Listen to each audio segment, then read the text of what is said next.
Ganda po ng view dito ng pool. Pwede sa bata, pwede sa malaking tao. Few moments later. Bali, ito po yung Casa Española Beach Resort.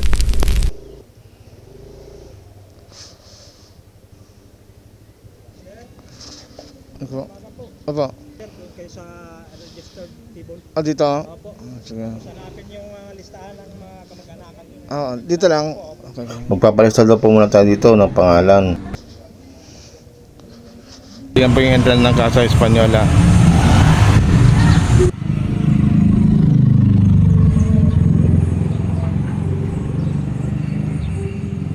Punta po tayo sa swimming pool. Ayan pa yung swimming pool nyo na. Pasok po tayo dito. Dito po yung swimming pool ng Casa Española. Mag-shower po muna kayo dito bago kayo pumasok ng swimming pool. Sausaw muna yung paa mo dito para yung mga dumi masala. Meron din pong dagat dito. Mamaya po puntahan natin yung dagat naman nila.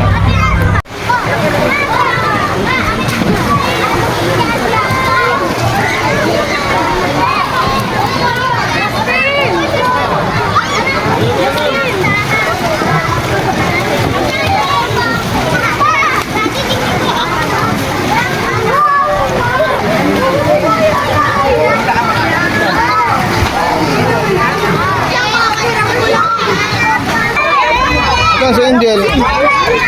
Ay, ang bilis naman si Sab. Ang bilis naman si Sab.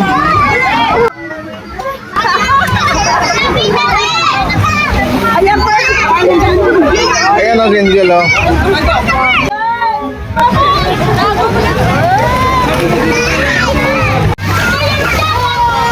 Kaya na po sa swimming pool tayo pumunta ngayon. Sa dagat naman nila. Ay, sa cottage. May cottage din dito sa dagat. Kung gusto mo dito sa dagat eh.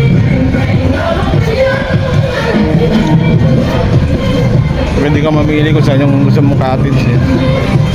Saka maraming parkingan ng kotse o motor. Pwede mo i-park yung kotse mo dyan banda sa cottage mo para malapit lang. Ganda, may view po. May birds pala dyan eh. Yan po, kung may tent kayo, dalhin nyo. Kasi kung may mga baby kayo, pwede nyo ipatulugin yung baby dyan sa tent. Kung sa cottage lang kayo. Pwede po rito kung mag-overnight ka.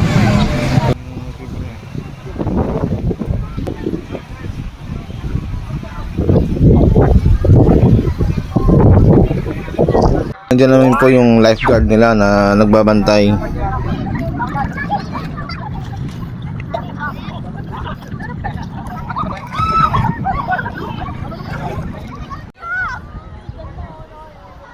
Siyempre yung Coast Guard nila eh.